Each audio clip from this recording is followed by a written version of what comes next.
সকাল গড়িয়ে মধ্য দুপুর, সূর্য মাথার ঠিক উপর ভাগে। সবাই যখন শরীর ঠান্ডা রাখতে এসির হাওয়া খোঁজায় ব্যস্ত, তখন ফিলিস্তিনের পক্ষে বাংলার মুক্তিকামী মানুষ ঢাকার রাজপথে। 14 এপ্রিল শনিবার ঢাকা যেন হয়ে উঠেছিল ফিলিস্তিনের প্রতিচ্ছবি।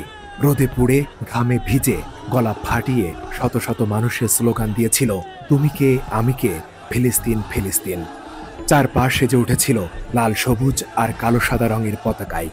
গাজায় ইসরায়েলি বাহিনীর নির্বিচারে গণহত্যা আর বর্বরতার বিরুদ্ধে ক্ষোভে ফুঁসে উঠেছিল রাজধানী ঢাকা। ঐতিহাসিক সোহরাওয়ার্দী উদ্যান এবং আশেপাশের এলাকাগুলো পরিণত হয়েছিল জনসমুদ্রে। একটাই দাবি, গণহত্যা বন্ধ করো, ফিলিস্তিনকে স্বাধীন করো।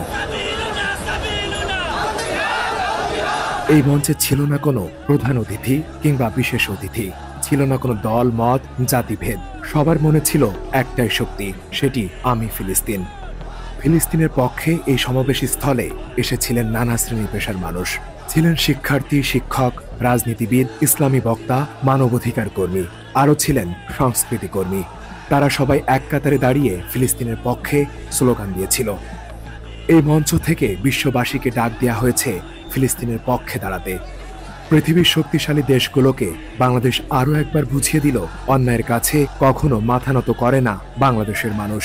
পৃথিবীর অনেক উন্নত দেশের কাছে সুসজ্জিত মরণাস্ত্র রয়েছে, যা হয়তো নেই বাংলাদেশের, কিন্তু তাতেও পিছুপা হতে নারাজ এই জাতি।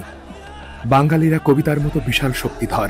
বাঙালিরা তো সেই জাতি যাদের এক হাতে বাঁকা বাঁশের বাঁশরি আর অন্য হাতে রণতুর্য।